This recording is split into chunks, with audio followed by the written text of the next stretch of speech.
How to fund a startup. The key to wooing venture capitalists, other than having a great idea in a promising industry, is to ask for money at the right time in a VC's life cycle. Here are the funding phases for a startup and how they correlate with a VC's life cycle. Phase 1. Seed funding. Seed funding usually comes from you, the entrepreneur's bank account, angel investors, potentially mom and dad, or crowdfunding. Seed money allows you to solidify a talented team and a business plan, which is required when it comes time to talk to VCs. Right now, a company called Neptune is raising seed money through Kickstarter with plans to beat Apple to making a smartphone the size of a watch. Phase 2. Round 1 of funding. VCs start when a group of people agree to put money in a pot and not see returns for 10 years.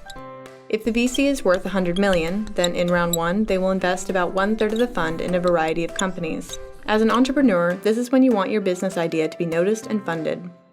SquareTrade Inc., a startup offering warranties for your tech gadgets, recently disclosed receiving $238 million in round 1 from 11 different funds. Phase 3. Round 2 of funding. Provided your business is doing well, you may receive a second round of funding after 3 years. At this point in the VC's life cycle, the firm will look at their investments, weed out the ones that went belly up, and invest more in companies doing well. Photobucket recently went in for an additional, and they claim last, round of funding from VCs for somewhere between $5 and $10 million. Phase 4. Expansion.